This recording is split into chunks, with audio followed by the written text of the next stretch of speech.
Stand by. Is this thing on? Yes, Dan. Oh, hello. You're listening to Old News with Dan and Carrie. This just in. Breaking news to report. We are live. Old newscasters Can we just say former? Sure. Former newscasters reunite behind the mic after more than 20 years. Old news is good news. Stay tuned. Welcome back to Old News. Today, I have a different background. I met my parents in Arizona, so I have some cactus to show you today. But we also have someone in a very interesting place. Monique Ming Laven joins us from the KIRO studios, and I'm so excited to catch up with her. She worked with Dan and me in Madison, Wisconsin at WKOW way back in the 90s, and now she's a big wig in Seattle. So we're going to catch up today. Hi, Monique. Welcome. Hi, it is so great to see you both and to hear you. I listened to some of your old podcasts, and especially with Margot Michelson. Yes. Yeah. Yes. Like, oh, the Wisconsin accent. I Yes. love it. I know. Yeah, So we still have those, right? Yeah. It's I know wonderful. mine sneaks out here and there. So tell us about where you are sitting right now. Are you in the actual studio? Are you in a room? Where are you? No, I'm in a room that we have just for Zoom calls, and I just walked in from home, so I'm probably sweating in the whole deal. There's not much ventilation here, but this is just something that we have set up for Zoom calls. Very cool. And tell us about your station in general. Okay, so we are the CBS affiliate in Seattle, which is, I believe, we're Market 12 now. And so we have, we start at 4:30 in the morning. We go from 4:30 to 7. Then we have a noon, and then we have 4 p.m. to 6:30, 7 p.m. and 11. So those are all of our broadcast shows, which are also streamed and all of that stuff. So, you know, the way that we do it nowadays, which is seldom live and on TV anymore. It sure has changed. How many of those day parts are you anchoring? I'm anchoring the 4, the 5, the 5:30, the 6, and the 7. Wow. And So you're pretty much on air from 4 until 8 o'clock at night, basically. Yes, exactly. Yeah, it's a very different. Things have changed a lot, including how many hours. Yeah. We have learned that. So what's your daily schedule kind of like then, Monique? I usually roll in about 11:30, and then I leave at about 8, something like that. So actually great, you know, those are great hours, as you both know, in this business. You often have to live on the other side of the clock from the rest of the world. And when we started our 4 o'clock newscast, probably 2.5 years ago, I said, you know what, I'll do it. I'll be happy to do it, but please take me off the 11. And they did it. And so for the first time in my entire career, I can have lunch at home and not have to turn around and go back. So it's pretty great. That is. Yeah. So where did you go after KOW?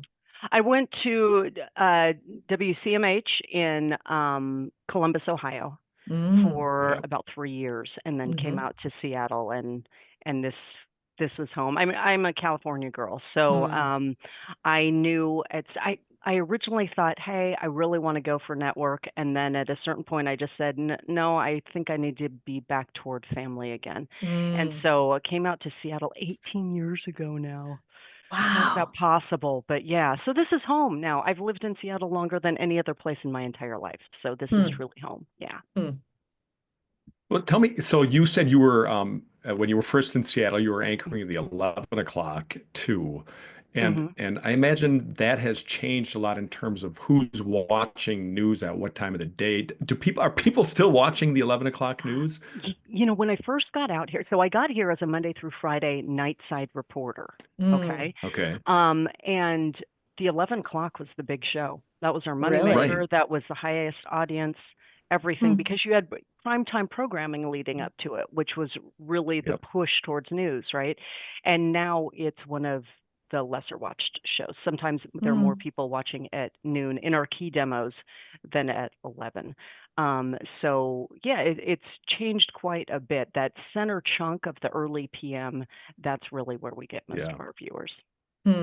Talk about some of the other ways that news has changed since you started, and especially since you've been in one place for 18 years, and not a lot of people can say that. Yeah. Well, and because also I started Monday through Friday reporting, and then I did what did I do? The weekends for a little Mm, weekend anchoring, weekday reporting, and then I mhm. did dayside reporting with doing the 5 o'clock, and then moved into the main chair. Yeah. And I mean, it sounds so ridiculous, but everything has changed, from resources to even the urgency of the news and the way people obviously consume the news and consume Hmm. their information. That's completely changed. And I think the biggest challenge that we have is, even if we stay with those different ways that people consume news, and we get in front of those eyeballs, or, in front of their phones, or however they Hmm. digest it, the revenue streams have not kept up with that. So you may have Mm, the same amount of viewers. That's a big question mark. But even if you hmm. do, the station isn't getting the same amount of money from it. And we all know what happens with budgets and with resources and all of that stuff when they Hmm. can't keep up. So when Hmm. I first got here as that nightside reporter, we had 4 crews just for the 11 o'clock news. Wow. Just for the 11 Wow. o'clock news. Yeah. Hmm. And now sometimes, when it's vacation or whatever, we might have 4 crews for all of the PM hours. Wow. Yes, and it's all Western Washington. Hmm. So it's Mhm. it's a lot of it's a lot of territory, and we used to have steady bureaus. So we'd have North Sound and South Sound bureaus, and sometimes East Sound, and all of that stuff. And now it's just, we come in every day and we go, okay, what are the biggest stories, and then people go out from there. So Hmm. it's very, very different. And again, I'm doing 3 hours of anchoring a day. So when I sit down at 4 o'clock, I'm lucky if the 4 o'clock is done. But Hmm. the entire time while I'm anchoring, I mean, you guys Yeah, did this it's being in the updated morning as show you go. too. Hmm. Yeah, and so much is changing during that time chunk, especially. And we don't have Mm. full-time sports, and we don't Mm. have traffic, so it's a little bit different. The corporate eyeballs, I'm sure, say, oh, well, the morning goes for 2.5 hours. It's not a problem. You have Hmm. weather and traffic every 10 minutes, and, it's True. more chatty and all of that stuff. So Uh-huh. anyways, it's just been, it's been an adjustment for sure. Hmm. And coming off of the pandemic and how that changed everything. I mean, so much has changed. So much. Yeah. Yeah. And talk about those crews that are going. I mean, a lot of those crews that are going out are they're as they call them, MMJs in some markets, things like that. They're doing it all, right? Some of them. We are very unusual in You are. that we do not have a single MMJ in the building. Really? Wow, that Yes, is unusual it compared to It all of the other is. people we've is. talked to. Yes. And Yeah. I do think that a lot of that has to do with safety, to be honest, Mm. because especially around here, like, there's so much topography, first of all. So tuning in for a live shot is a little bit Mm. more challenging here, or had been in the past when we used to use our microwave trucks more. Mm. And, Hmm. now they've got these backpacks and all this stuff. But anyways, um, so you really had to have one person who was setting up those shots Hmm. and really knew what they were doing. And we're also a union shop, and so the union has kind of dug in its heels about that. But I think that they allowed for maybe one MMJ position, and it just hasn't been filled, Mm. because we like to have 2 people out there, 2 pairs of Hmm. eyes and ears, to news gather. Mm. Well, and Interesting. I Hmm. mean, back in the day, I remember being a one-person operation when I first Yeah. started out in the business, and we've talked to a lot of people who did that, Uh-huh. Hmm. and it is the quality of a story is exponentially better when you have a couple of people Yes. working on it, just Yes. because you do have eyes and ears in different places, and one person's focused on doing one thing and the other's focused on doing something else. So I always Hmm. thought that was better for the news in general, but I I I understand the agree. economics of it today too. Yeah, So Yeah. Yeah. absolutely. But in interviews in particular, you know how it is. If you're having to worry about your camera and checking the audio and all of that stuff, you're not engaged with your subject matter. And Right. that's really important, just for the quality of the story, as well as the reporter being able to think and listen and engage and work in a Hmm. conversation, instead of just having a list of questions. And the photographer and reporter bouncing ideas off each other. Yes, I feel like the yes. story, you might go in with one idea, but then by the time you two are collaborating, you might end Hmm. up with something else. Absolutely. Yeah. But I remember my interview that I first did when I first did a story all by myself. I had it framed like this, so the guy was like, and you couldn't see his mouth in the background was green. I wish I had a Absolutely. copy of that somewhere, but Oh, you've got that to. sure Are made you kidding? You have to have that. I have. We've talked about this too many times, but it's on some 3/4 inch tape Yes. somewhere in my basement. Yes, So yeah, yes, Yeah, exactly. someday I it'll did a show up. story. I did a story in college where I was the MMJ. We called them one person bands at the time. Uh-huh. And every time I thought the camera was on, I had turned it off. So every interview was like, "Hey, can I talk to you for a sec?" And then the camera would go dark. And then I turn it on and say, "Thanks so much. I really appreciate it." And so I was trying to piece together a bunch of garbage like that. That's Turn it in. fantastic. Somehow I never shot a single thing my entire career. Mm. I've produced, I've anchored, I've reported, I've edited, I've done all of those things, but I've never shot. And I think it would have, I had a wonderful photographer that I worked with in my very first market who was one of the biggest influences on me because he was just this great guy who had worked at KUSA and the whole thing, but just wanted to take a couple steps back from the pressure of the bigger markets. And he found himself in Lawrence, Kansas with a bunch of us who didn't know what we were doing. And he was such a natural teacher, and he really taught us really how to weave together the sound and the video and to write to the corners instead of the middle of the picture. And he was just lovely. Yeah. Hmm. We've heard Right that to a the lot, though. corners. I know. Explain Well, that. What does that mean? I've never heard that. no, I like that concept. Oh, yeah, yeah. Because your viewer can see for him or herself what's directly in front of their face, right? But what they can't Right. see is the context that put that person or that image there. And so writing to the Got it. corners is just providing that context, I think. That's I very like that. cool. That's a great Yeah, way to, yeah. that's a great way to put it. Yeah, I was going to say you were talking about the photographer being such a mentor, and that's really been a theme as we've talked with various people about how much, whether they're experienced photographers working with young reporters or just other people in the newsroom being such mentors.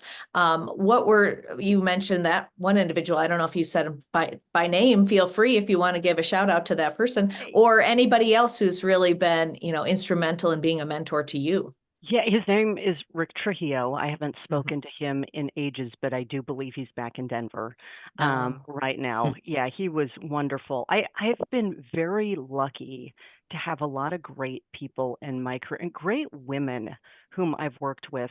And Carrie, I don't know what your experience was, but in various situations, whether it's social, personal, whatever, we can be encouraged to compete with each other, like to see one another as, you're the person I need to beat or whatever, instead of just being competitive generally. And I have worked with wonderful women who have been team members and who have pushed me, and I've been very, very lucky with that. And many of them actually have been outside of journalism. I don't know if you've heard of Doris Kearns Goodwin before. She's a historian, and they often get her perspective on the networks. But her son-in-law was a friend of mine in college, and I met her, and she was just. I was a history major in college. I thought I was going to stay in academia. I didn't think I was going to go into journalism, and I met her, and she was so lovely, and her approach to everything was to listen to the people who were in the middle of it. And if you read any of her books, she's not the big people of history thing. She's kind of like looking at what's happening in society as well as looking at historical figures and weaving it all together. And she's an incredible writer. But anyway, so she had a big impact on me. Rick had a huge impact on me. Again, many of the women I worked with, and I was very lucky when I was in Madison that I was able to interview Peter Jennings when he was in Milwaukee. And he was like, there was a poster above my door, and I think I genuflected every day when I came into work because he was the beginning and end for me. And I remember I went to New York, and I was able to interview him, and he and his producer were amazing. And they said, if you're ever in New York, let us know. Come in for World News Tonight. You'll see how it's done. Because I was telling him that I thought I wanted to go to network. And I'll never forget going and seeing the show that he anchored. And so this would have been in 2002, I'm guessing. Okay. And instead of using a regular teleprompter, which we all did at that point, he was still using that old method. I can't remember what it's called, but there's a projector that looks down on papers. You know what it? Do you know what it? Yeah, remember yeah, what it's called? And you had to tape the scripts together. Yep. That's what we were using when I first started. Yeah. Okay. He was still using that in 2002. And if you looked at his scripts, he would just cross things out and write things in longhand on the side and stuff like that. I mean, it was so old school. You know how smooth he was. And I was like, how is he doing this? And then at the end of the show, it was supposed to be a kicker, I don't know, video of puppies or something like that. Yeah. And they rolled the wrong video. And it was something that was happening in Tiananmen Square. Oh, boy. And without missing a beat, he described everything that was happening, put it in context, did it in exactly the time they had left for him at the end of the show, and then signed off. Show ends, and he goes, "What happened there, guys?" He wasn't angry or anything. I mean, I was like, oh, and that was just that was a great example to just always be prepared, always know your stuff, and don't lose your cool, because that isn't going to help anybody, right? It really isn't. So he was great, and that little experience that I had watching him was great. And one of my old co-anchors here, his name is Steve Rabel. And I assume you guys are football fans. I mean, you have to be, having spent time in a school. Yes. Danis. Okay. Danis. I'm happy Kind of to obsessed cheer. with football, yeah. Okay. Well, if you ever hear Seahawks highlights on ESPN or anything like that, it is always Steve Rabel's voice who's doing it. He's the play-by-play guy there. He played for the Seahawks. You know him. Yes, I know who he is. Yes. Okay. Yeah. So he played for the Seahawks. He knew, I think he played 6 or 7 years, something like that, but knew kind of like, I've got to figure something else out here, folks. And started transitioning into TV. And so he did sports for us here originally, and then became the main anchor. And I was lucky enough to anchor with him for, I'm going to say 6 years, something like that, 5 or 6 years. And just being able to see how he worked and how he conducted himself too was, it was priceless. I mean, absolutely priceless. That he adjusted to doing play-by-play for the radio, right? Where he has to paint the whole picture and do it quickly. Yeah. Every corner and the yes, absolutely. Outside the corners, behind the corners. Yes.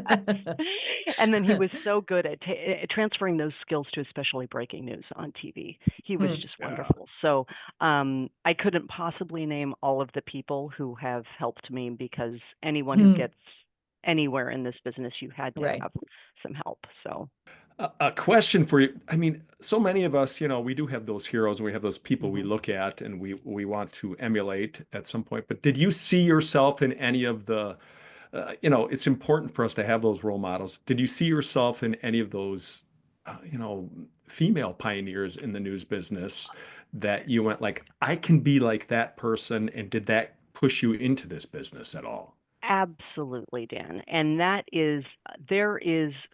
don't know that it was conscious at the time, but it is not just coincidence that Connie Chung was one of the most visible Asian American women there were. My grandparents, my family, huge news consumers in the first place. So she was on my TV you know? And Mm-hmm. so not only was she a woman, but she was an Asian American woman who was blazing her own trail. And I remember in high school, they ask you the questions, what do you want to be when you grow up, kind of thing. And I remember saying I wanted a career that was a cross between Connie Chung and Maria Shriver. I don't know what that Oh, went to me. I don't know why that came to me. I huh. know why Connie Chung did. I don't know why Maria Mm-hmm. Shriver did in particular. But yeah, so that they were women who were um they were public facing, so we knew what they were doing, right? It Mm-hmm. it wasn't that I wanted to be in a public job. It was just like if you didn't have a female professor or doctor or attorney or something like that, then you Right. weren't likely to see women in those roles. And so, yeah, she was huge for me, absolutely huge for me. And the fact that she had the respect of my grandparents was big for me too. Mm.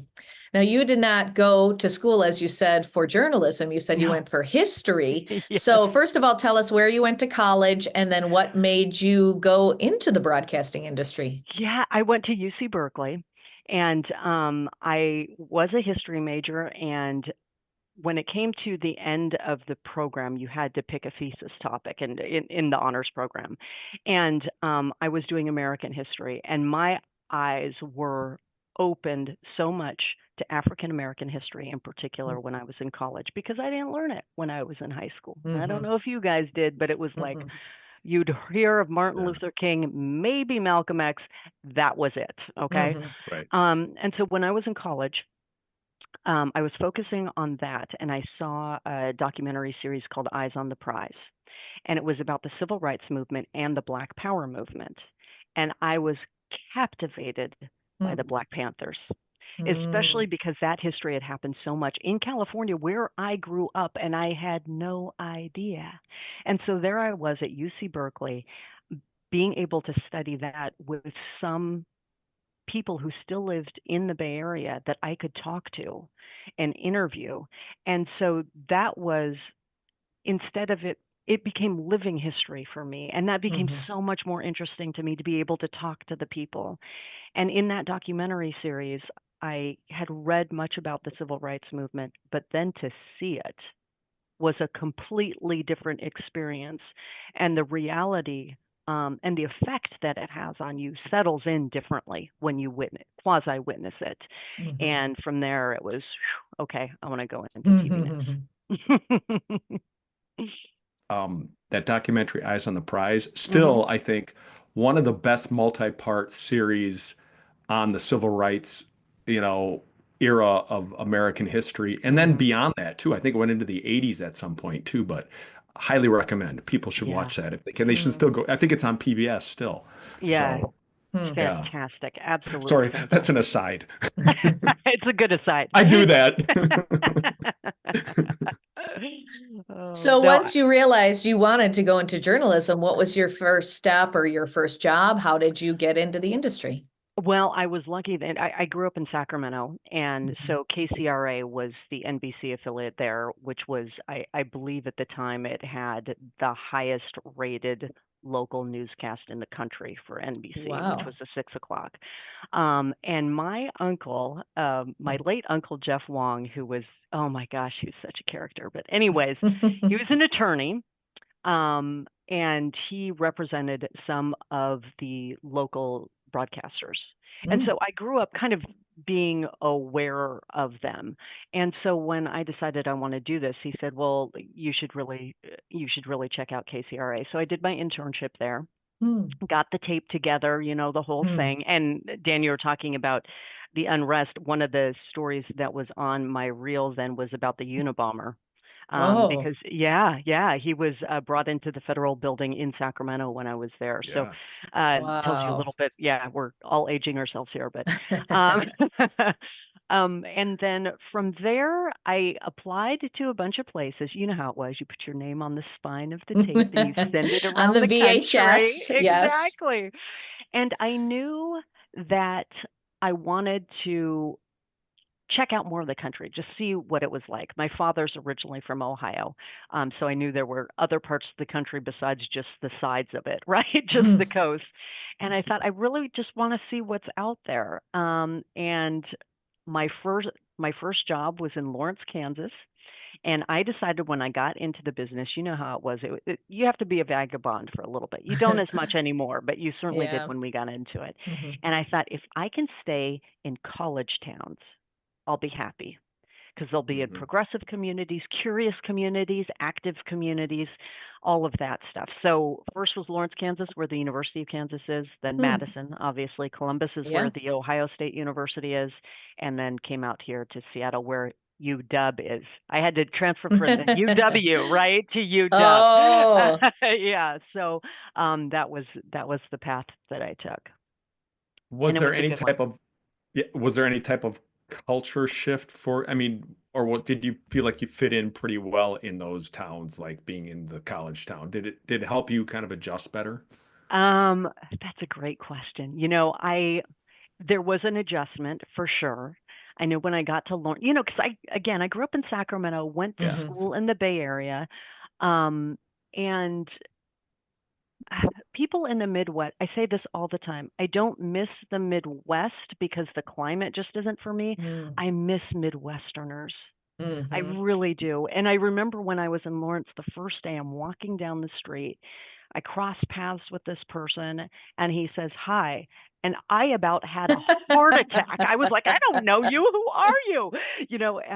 And and I really benefited from being in this new community that was so kind and so warm and really accepted me in. And that was my experience in Madison. That was my experience in Columbus.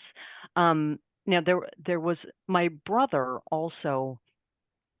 He went to school at UC Berkeley also, and then lived in Dallas for a while, in Chicago, and so forth. So he was in different parts of the Midwest, and he had a different experience than I think, because there are times definitely when you feel. I felt like an outsider, but not in a bad way. Partially because I knew I wanted to move around, so I knew I wasn't going to put my roots down in something. But my brother being a mixed race and gay, like he really felt like an unwelcome outsider many times. That was not my experience. And it was actually kind of funny. In Lawrence, Kansas, they have the only 4-year Native American university there. It's called Haskell Indian Nations University. And shortly after I got there, a woman came right into the TV station, and she was so excited that they'd finally gotten a Native anchor. And I was like, "Oh, bad I'm news. sorry." Yes, yes. And then when I was in Madison, people quite often thought I was Hmong. And when I was in Columbus, people thought I was Latina. So, it's all over the place. But anyways, it was great for me to be in the Midwest, where I believe people know how to treat one another and know how to welcome strangers. And I felt like, it was funny, I felt like everybody I met was like, maybe we're not going to be great friends, but I know somebody else that you'd be friends with. Do you know what I'm saying? Like, people took care of each other, and I really loved that. And back then, I don't know what it's like now, but political discourse was much easier. Especially in Columbus, because we were the swing county in the swing state of the Kerry Bush election. And so people talked. Now, it could get heated, but people really talked about politics. And maybe that's something that's gone by the wayside generally now. I don't know, but it was different. Do you think Feels the that way internet, around here too. do you think the internet has driven that because so many people react so quickly now? Or what do you think has led to the rise in the temperature as people discuss politics? I think that there is something about not accepting difference that is embraced on both sides of the extreme. So that instead of being able to have a conversation about why someone might feel differently than you, we associate different beliefs with other beliefs that we extend it out toward. Like if you don't believe in affirmative action, then you're racist. If you believe in BLM, then you're anti-cop. and those things are not, it's not, Mm-hmm. that's not correct.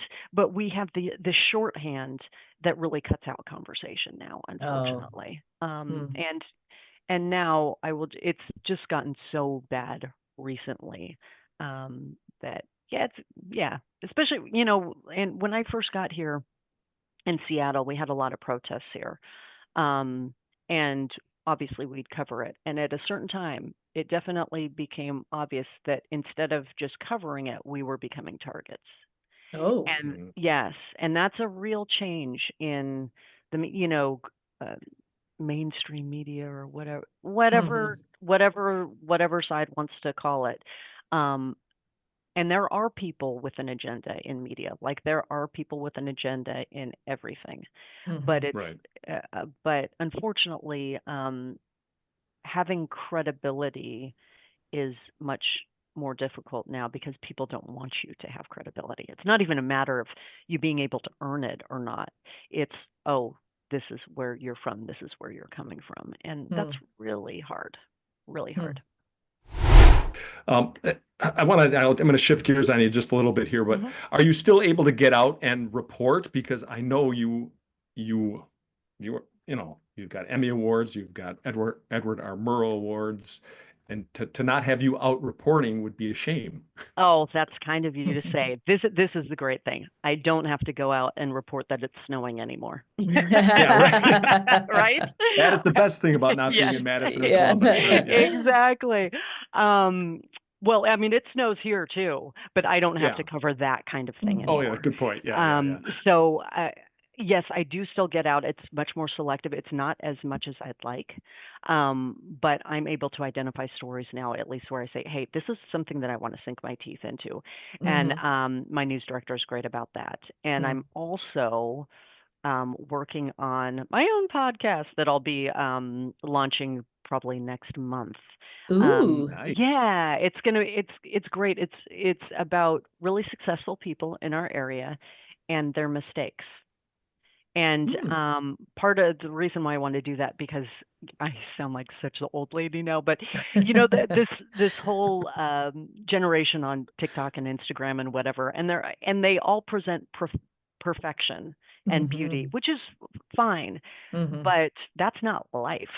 Right. And we learn a lot when we screw up, and so it's been great talking to, the athletic director from UW. I've talked to Daniel James Brown, the author of Boys in the Boat, and a bunch of different James Beard Award winning restaurateur, the whole thing, just about the mistakes that they've made, and they've wanted to talk about them, which has been great. Cool. Yeah. So What it's a been great to great have those concept. conversations. It is. It's really fun. It's been wonderful. You mentioned you talked to the author of Boys in the Boat, which is awesome. It's a great book. Amazing, yes. And so he lives out there? He does. He's from Redmond, which is That's just what it makes east of sense. Seattle. Yeah. And he went to UC Berkeley. So when I reached out to him originally, I totally dropped the Cal Bears connection. I'm like, I'm going to be naked about this. I'm hoping that myself being a Cal Bear, that you will be willing to talk to me. And he's like, right on, go Bears. So we That's talked cool. then. And he's oh my gosh, he is such a lovely person. And I'm not going to tell you what his biggest mistake is, because I was stunned. Yeah. Nice. That's a good tease. Yeah. It is. He's She's in the such a wonderful business. writer. Yeah. Do you talk about your worst mistake at all? Oh, or one of your worst? I don't know if I could narrow it down to even a top 10 at this point. Right. Yeah. So I hear many you. mistakes along the way. Well, are there any you could think of that you could share here? Big ones or little ones? We'll take anything. How about ones that had impact on, ones that you have, they had an impact on your life, so to speak, like, that it kind of pushed you in a certain direction or changed the way you were approaching something? Oh, God. Hi, Kitty. Yeah, this is Ella. Hi, Ella. Dan is cat sitting. Well, that's my son's cat. I don't know if you two felt the same way, but Well, you guys are performers, and I'm so jealous of that. I didn't come from that side at all. I was a budding academic, right? And so that's how I got into journalism. And so the performance part of it, if you will, was never something that I was comfortable with. And so it took me making an ass of myself over and over and over again to get used to being able to do that. And so being embarrassed a lot really helped me because at a certain point, you're just a little immune to that. And I don't know if that's, I'm sorry, Dan, I'm not prepared for that question. I've No, made so many no, mistakes. no. There aren't any huge glaring ones that are coming to mind. Yeah, and I totally sometimes get it. it's just those little ones, like you said, or something happens and you go bright red, and then next time you don't do that, just Right. it's just kind of earning your those little battle wounds sometimes can really create Yeah. armor after a while.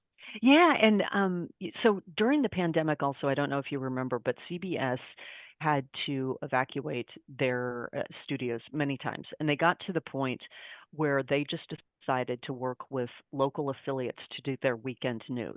Mm, So I anchored the CBS Evening News one weekend, which wow. was, yeah, that was a huge, like, honestly, I I have never been so nervous in my life, and that was Yeah. 4 years ago. So I mean, Mm, I yes, there was something to be nervous about, but I've been doing this a long time now, right? mhm. And so I was a little bit surprised by how nervous I got. Um, and I will be honest, the first night I hated the experience Mm. because I was so nervous. But after doing those shows, hey, no problem, Yeah. right? I You do mean, anything, right? yeah, yeah, just Yeah. working yourself through that. I was so nervous, but and it was an out of body experience because their producer was in New York. Even the Whoa. person operating the prompter was in New York, and then I met with all of their correspondents via Zoom ahead of time. One was in Brazil, in all over the place, and nobody was in the room with me. And Hmm. Hmm. it was just so bizarre to be, I mean, it was the same camera that I'm used to speaking into, but Mhm. also knowing, oh, my high school boyfriend might be watching and my old professor might be watching, and all of those Right. things. Uh-huh. Right. Um, Right.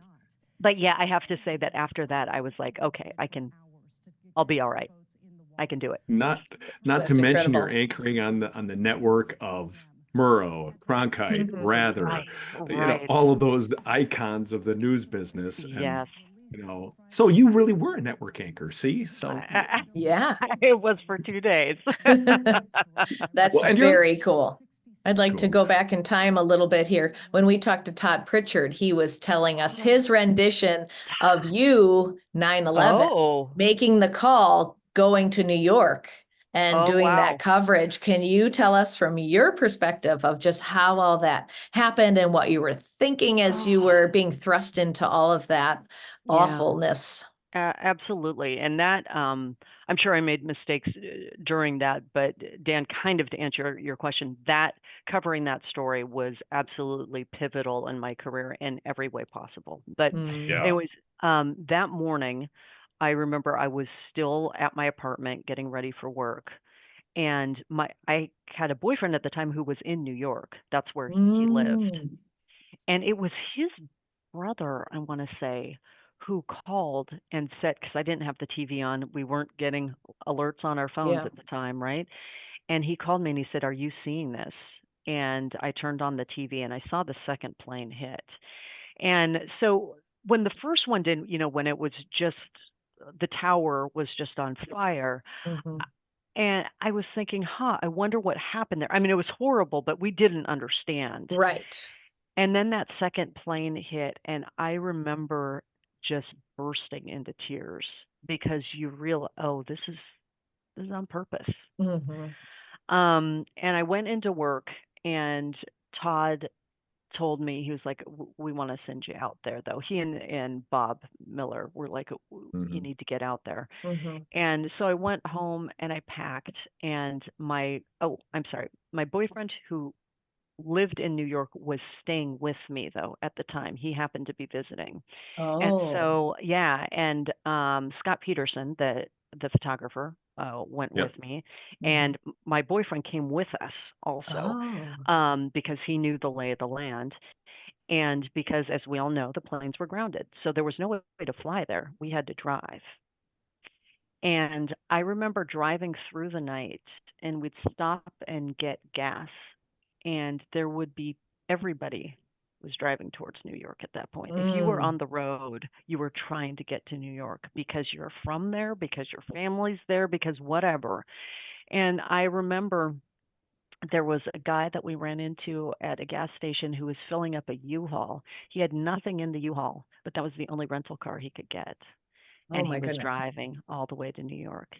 Mm. And we got there, and I remember as we headed out, I thought, okay, obviously what we want to do is get local stories. But I didn't know if how possible that was going to be. You know, pre-social media, it was harder to find those kind of strings. But we were headed out there, and there was a guy that I knew who used to work for the what was the afternoon paper in Madison? The Um, Capital Times. Thank you. Thank you. Yeah. And he was working for Teach for America in New York, and I knew that, Oh. so I was able to get his phone number and call him. So he was set up as our first story. But I remember we were rolling up, and the bridges were still closed, so we Mhm. Hmm. couldn't get onto Manhattan, and we could just stare at Manhattan, and you saw the smoke that kept on Yeah. going. It was like a flare that went for days and days.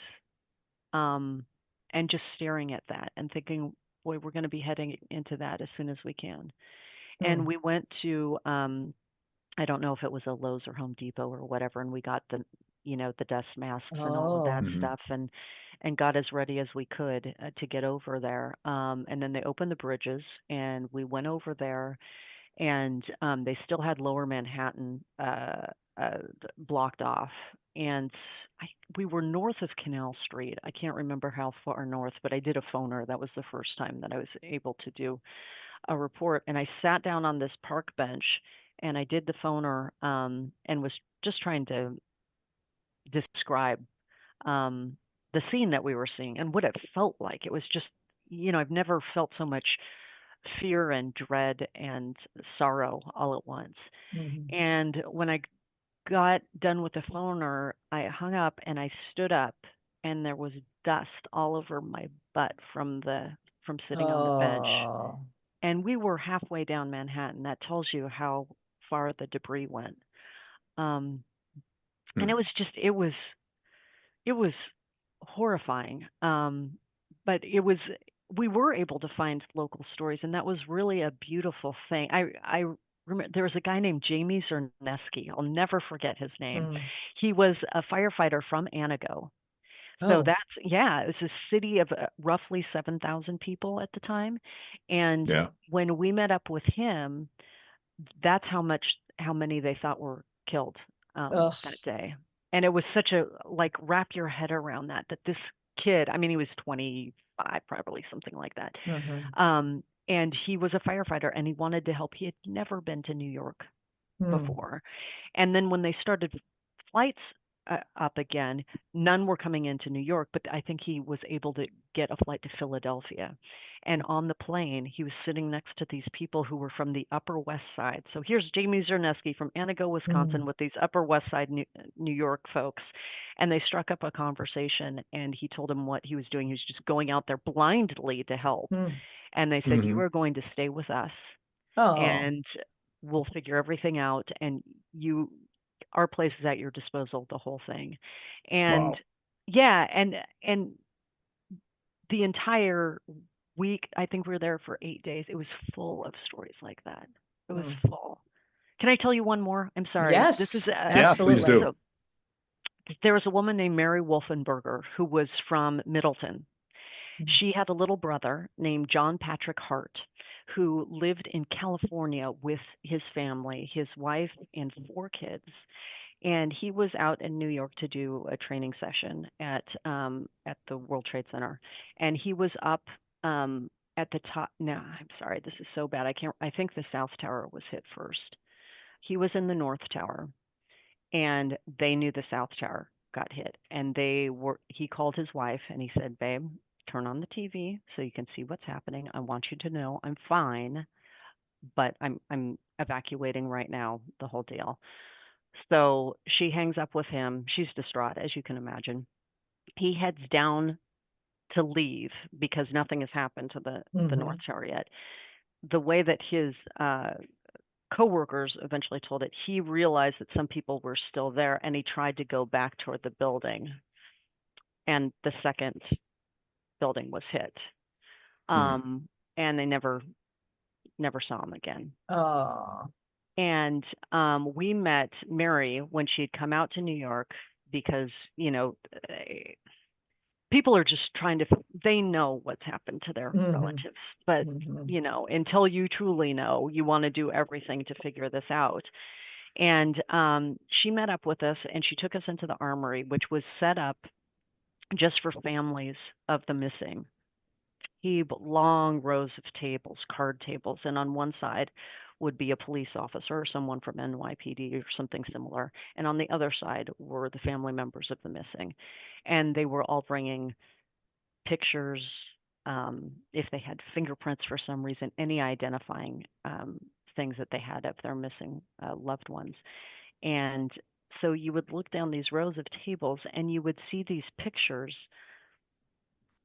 from the happiest, most beautiful times in people's lives.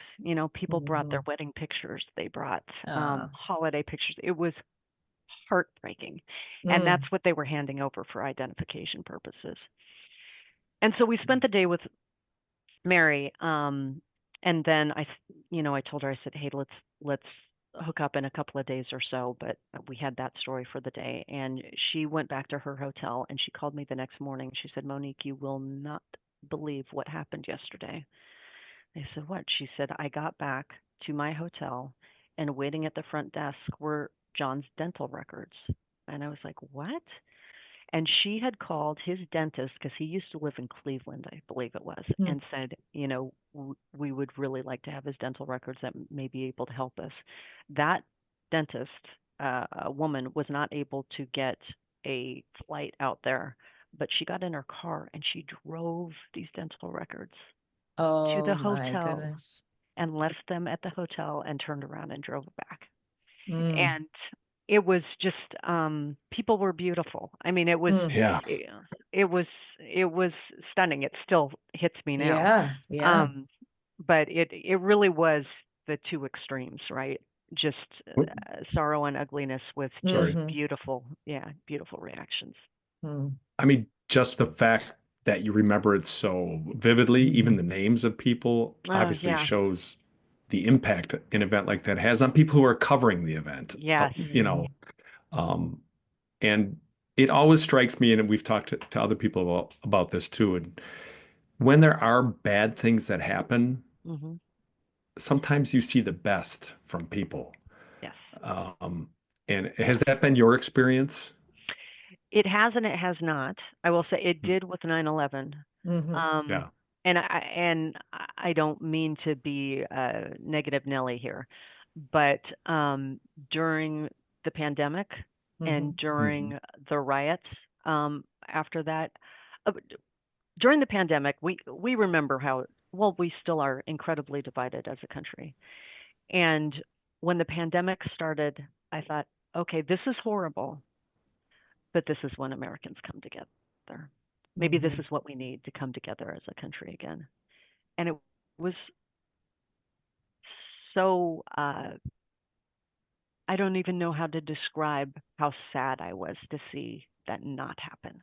To see people dig in their heels and accuse one another of, government overreach, because government officials were trying to make these difficult decisions of, shutting down schools or businesses or whatever to protect people. And did they make the right decisions every time? Absolutely not.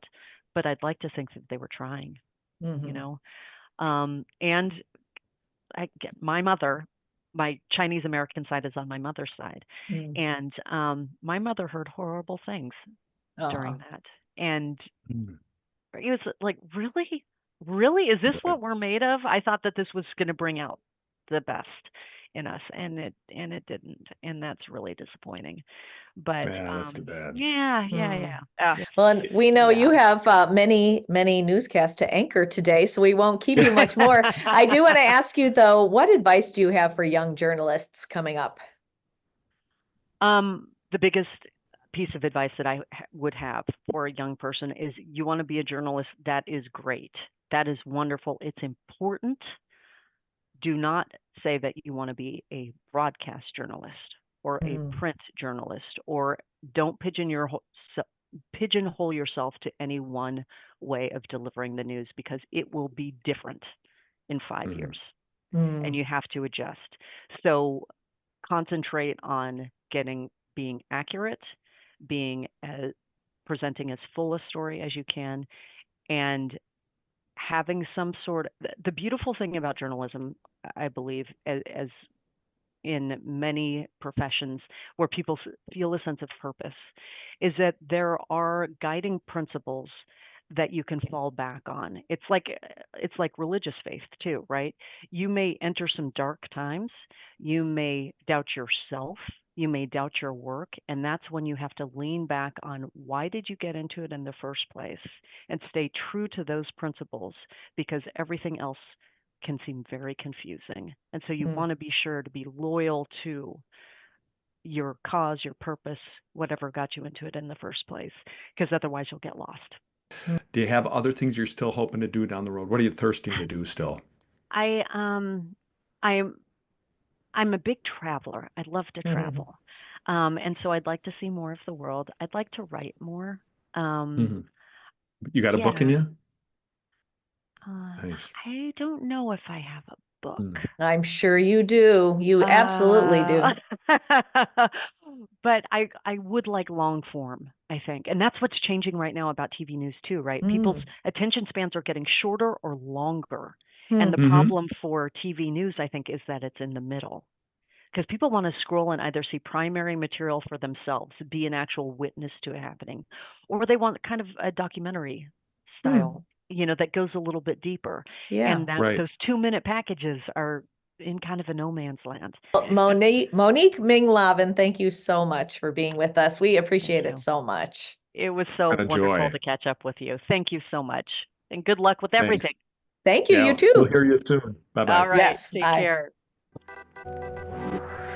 Thanks for tuning in to Old News with Dan and Carrie. That's old news for now. Join us next time.